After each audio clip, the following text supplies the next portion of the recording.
guys, thanks for tuning into my channel and welcome to this video where I will be discussing the things that 2020 taught me about my minimalist wardrobe and what my wardrobe goals are for the following year of 2021. I think to a certain extent I was already a minimalist when 2020 hit. I was never really a hoarder of stuff. Even a few years back before I moved to Switzerland, all of my stuff could still be in one closet. But when I started experimenting with my style in 2018, it kind of messed up my style a little bit, and it's taken me a while to get back on track. If you're here for the first time, hello, I am Naya, and this is my channel where I talk about my wardrobe and beauty and jazz like that from a minimalist perspective. So if that is your thing, stick around and let me tell you about my biggest takeaway from this year. When I started decluttering earlier this year, I realized that most of the things I was getting rid of was something that I had bought quite recently, and it made me realize that I had absolutely lost sense of my personal style. When I decided to declutter my wardrobe for good and make a change, I decided to cut out fast fashion of my life completely because I felt like that was where my biggest issues was coming from. Buying a lot of things that wasn't gonna last me a long time and just accumulating way too much stuff, and basically making that decision has completely naturally put me on the path to learn a lot of really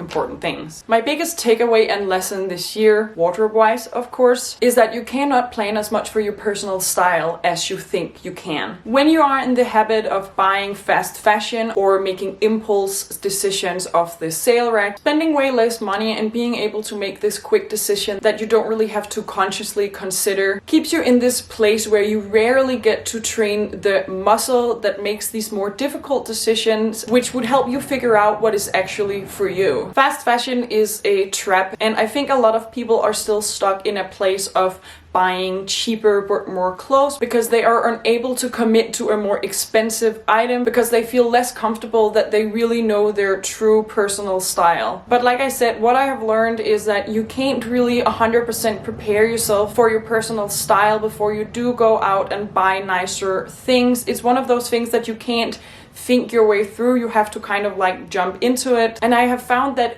when you start to spend more money on better items, the decision of buying that item becomes more of a risk, and by doing that you will extremely quickly grow the muscle of knowing what is and isn't for you. You quickly become way more picky, and as a result you get to know your personal style. When you are in the habit of buying everything that you like when you see it because it's cheap, your decisions are never as personalized. When you see a cute top for $20, buying it feels like no risk at all. If it ends up not working out for you, that's okay. You can afford to buy 5 other items that month. So the decision of buying that shirt becomes less risky and you go ahead and do it. But when you get into the habit of buying shirts for $120, all of a sudden that decision becomes quite of a big deal. And so you extremely quickly learn exactly what it is that isn't working for you. When you buy something for $20 and get tired of it really quickly, most of clothes these days are donated, they're not really sold on. And so we never really get to feel the pain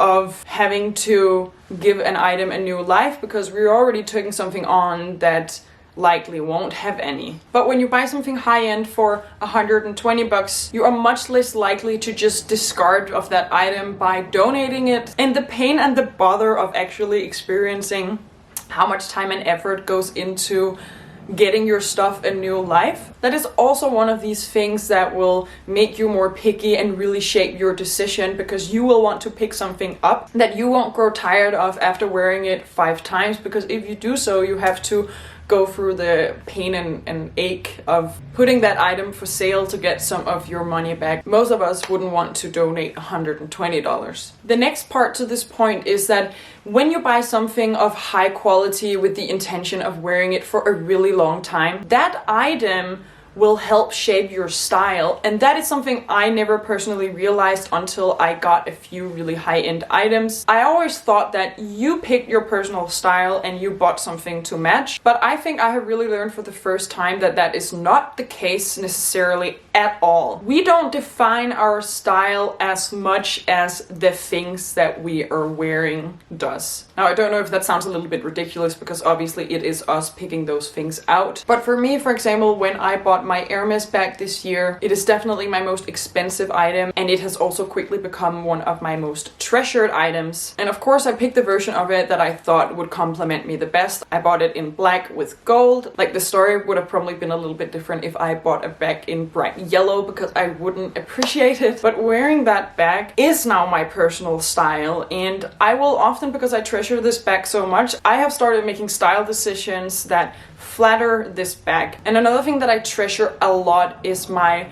pointy leather boots. They're also a thing that has really shaped my style. And my nice long gray winter coat that I also bought this year, for example, all of these things together becomes my style. When you are in the habit of buying cheap things all the time and replacing them all the time, your style becomes these poor quality things. And by always buying something new and always wearing something new, how can you develop a true personal style if there isn't even anything really recognizable about what you wear? I said this before, but the average American woman buys 67 articles of clothing every year. And if you are in the habit of buying 4, 5, 6 items every month, I can almost guarantee you that you are probably not as picky about what you put on yourself as you could be. If you can pick up nice things everywhere that just goes with everything else you already have, you are probably not at the height of your personal style. I'm saying that because that is definitely something that has rang true for me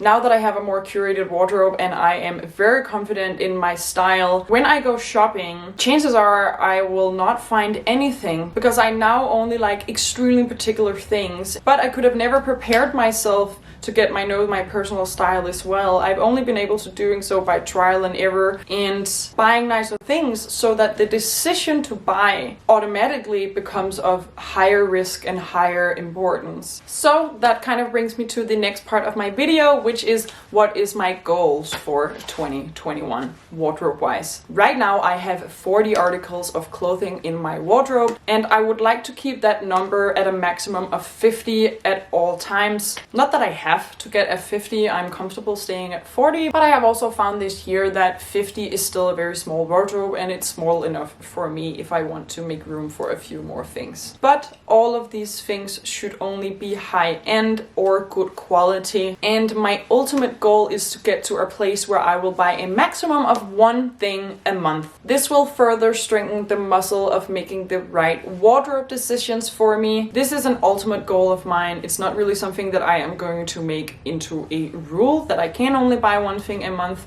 but I would like to curate my wardrobe to such a high standard for myself that all the things that I wear is something that I really treasure and love, which will make me less interested in taking something new in, because when you take something new in, it has to compete with the other really nice things that you have. So with that said, I want to come to a place naturally where I only buy one things a month, not because I have to, but because that is sort of just how things have panned out. So that is my goal, and I'm happy to keep you on for that journey. Just want to say that my biggest achievement of this year is definitely making this YouTube channel. I started it only in September, and seeing how many of you guys find a lot of value in what I'm saying and take part in the discussion or agree with me, it really makes me think that I am onto something here, and it makes me so excited to see that I am not alone in this journey of waking up from the fast fashion trap and wanting better for myself and essentially the planet as well. And another tiny little goal that I have for this year, it's just a little thing, it's the first time I'm mentioning it, but I am building a blog. Of course, this blog is going to be dedicated to my wardrobe, and it's going to be a place where you can see everything that I own and go through my wardrobe in this online space. So that I am really excited about. One of the things that keeps me most excited about my wardrobe is keeping track of its data, be that the cost per wear of an item or how many items I have at all times. So I'm really excited of making a space where that will always be available and that it will be available to you guys as well. If you like this video, please consider giving it a thumbs up so that I know, but also it really helps out my small channel. And if you're still here but you're not already subscribed, consider doing so, because I would love to keep you around. Thanks for watching, and farewell!